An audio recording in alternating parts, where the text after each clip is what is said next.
Good evening. You're now with me, Lorenzo Isaac, for TVS Nightline. We begin with this story. Malaysia's top anti-graft official is breaking his silence, but only to say he's staying quiet. MACC Chief Commissioner Tan Sri AZAM Baki faces a critical week as a special task force wraps up an investigation into his corporate shareholdings. While Prime Minister Datuk Seri Anwar Ibrahim hints at expanding the probe to include explosive corporate mafia allegations, AZAM Baki is pushing back. All eyes remain on the Prime Minister's office, where a final report expected within 48 hours could determine the future of Malaysia's anti-corruption leadership. In a tense press conference in Putrajaya today, the Chief Commissioner repeatedly sidestepped questions regarding reports by Bloomberg. The news agency alleges the MACC aided businessmen in forcibly taking over publicly listed companies. The investigation centers on allegations that AZAM's share ownership in Velocity Capital partner Berhad exceeded limits permitted for civil servants. AZAM has categorically denied any wrongdoing. Meanwhile, Communications Minister and Government spokesperson Fahmi Fadzal confirms the clock is ticking for the top cop. Despite the cloud of uncertainty, AZAM Baki insists the agency's work continues. He addresses the sudden transfer of top prosecutor Datuk Wan Shahruddin to the Attorney General's chambers, dismissing fears it would derail high-profile cases against former leaders Lim Guan Eng and Tan Sri Muhyiddin Yassin. In a move toward transparency, the chief also backed a proposal to live-stream corruption appeals, arguing it would stop the distortion of facts on social media. A former minister and a former secretary-general of a ministry are among 12 individuals who have given statements to the Malaysian Anti-Corruption Commission MACC over the alleged misappropriation of 1.11 billion ringgit investment. MACC Chief Commissioner Tan Sri AZAM Baki says investigators had called in those individuals from several government agencies and obtained key documents linked to the case. At a press conference today, AZAM says investigators have secured key documents from relevant agencies and ministries. AZAM adds that one suspect, currently believed to be in the United Kingdom, has been classified as wanted in connection with the investigation, and that MACC has issued a notice through the media urging him to return to Malaysia to have his statement recorded. Prior to this, MACC confirmed receiving a report alleging misappropriation of 1.11 billion ringgit investment involving a former senior minister. Deputy Chief Commissioner of Operations Datuk Sri Ahmad Kushairi Yahaya said the commission would scrutinize the report to determine whether elements of corruption, criminal breach of trust, or abuse of power had been committed under the 2009 Malaysian Anti-Corruption Commission Act. He said follow-up action would include reviewing documents and evidence submitted before further investigations proceed, in line with the Commission's commitment to integrity and transparency. 18 individuals, including Road Transport Department officers and traffic police personnel, were arrested by the MACC under Ops Middleman. MACC Chief Commissioner Tan Sri AZAM Baki says those detained also include 2 company owners, 7 tontos and 1 meal account holder.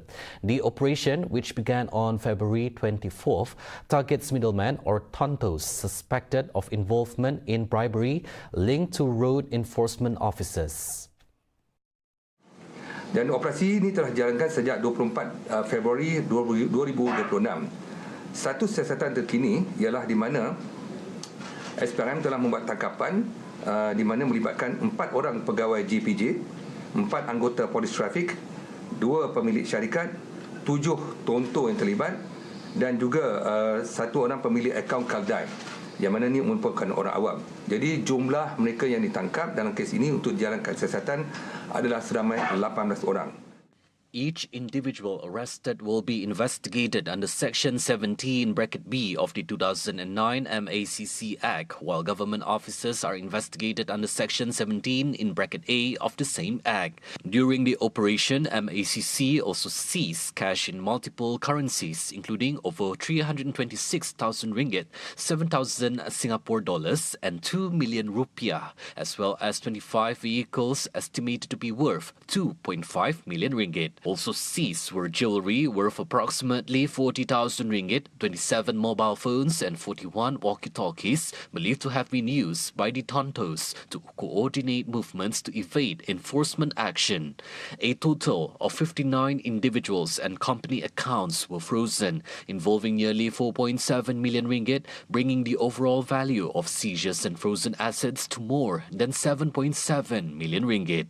Further investigations found that bribery transactions amounting to an estimated 12.5 million ringgit took place between 2021 and 2025, with funds channeled through mule accounts before being distributed to enforcement officers.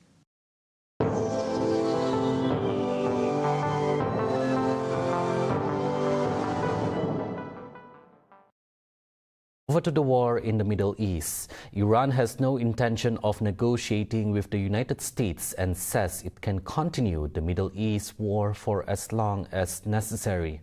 Senior advisor to the late Supreme Leader Ali Khamenei, Mohammad Mokber, says Tehran has no trust in Washington and sees no basis for negotiations. In a televised interview, he adds that Iran is prepared to sustain the conflict for as long as it chooses.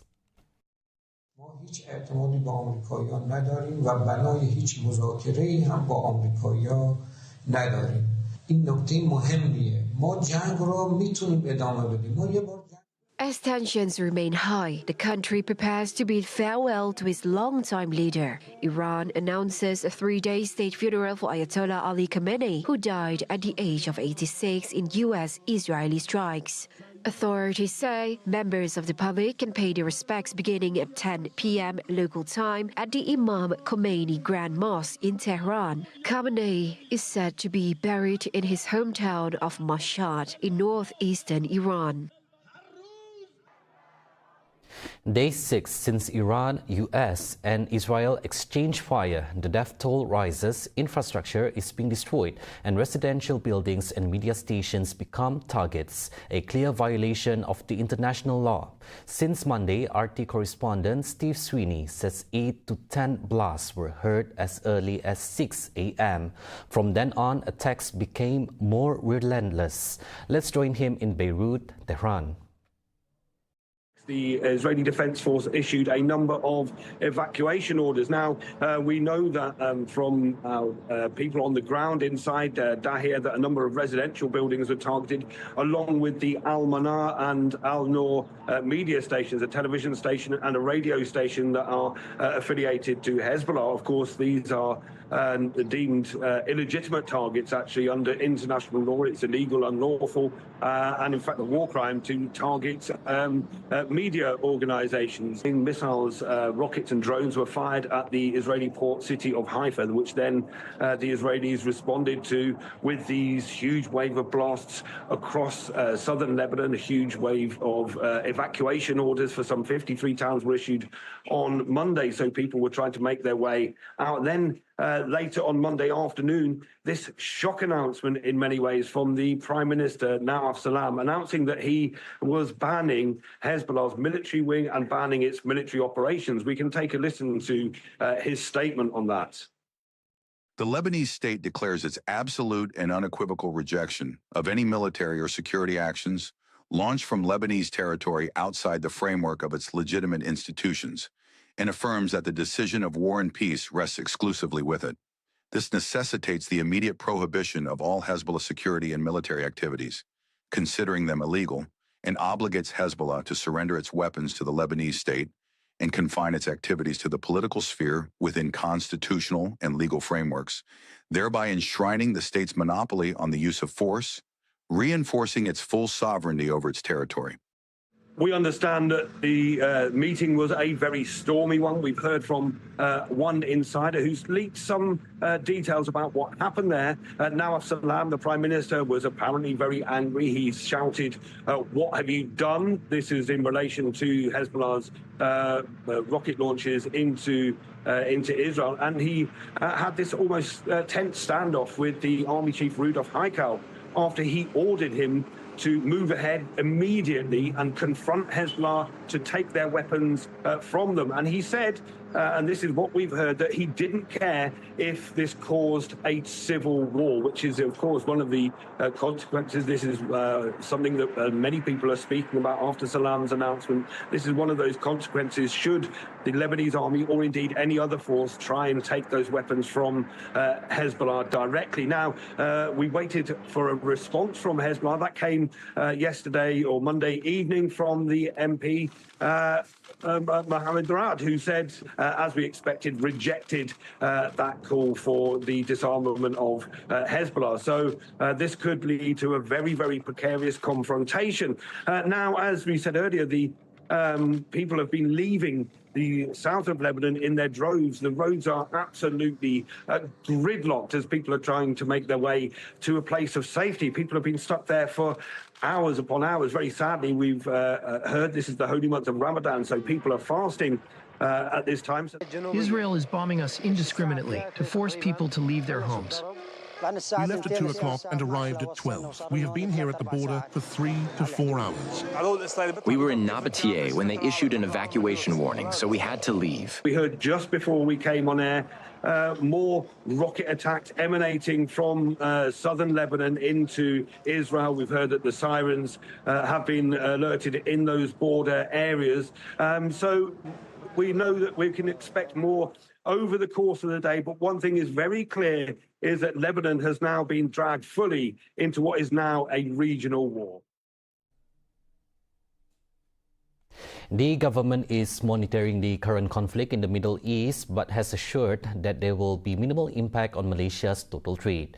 Deputy Investment, Trade and Industry Minister Sim Zin says trade between Malaysia and Iran is minuscule, amounting to 2.45 billion ringgit or 0.09% of Malaysia's total trade in 2024. Malaysia's total trade dengan Iran sebenarnya tidak besar, iaitu hanya 2.45 bilion. Dan sebenarnya kita adalah sangat 0.09 daripada total trade 2024. Maka impaknya kurang daripada 0.1% daripada total trade Malaysia. He adds that Malaysia is complying with United Nations sanctions, only exporting to or importing from Iran items permitted by the UN, such as food, palm oil-based agricultural products, textiles, apparel, footwear, palm oil-based manufactured products, and natural rubber. Kita tidak mempunyai banyak import daripada sana. Ya, Malaysia adalah pengeksport dan pengeksport natural gas dan juga petroleum. Dia impaknya kurang dari segi itu.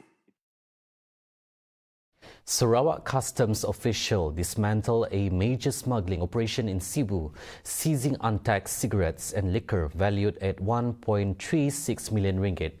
Director of Sarawak Customs Department, Dato' Norizan Yahya, says the raid was conducted at an abandoned house along Jalan Teku Lama. The vacant house serves as a temporary hub, a tactic used by syndicates to evade detection before final distribution. These items would have made it to the local market had the operation been unsuccessful. Seized items include 1.56 million sticks of cigarette and over 1,591 litres of alcohol.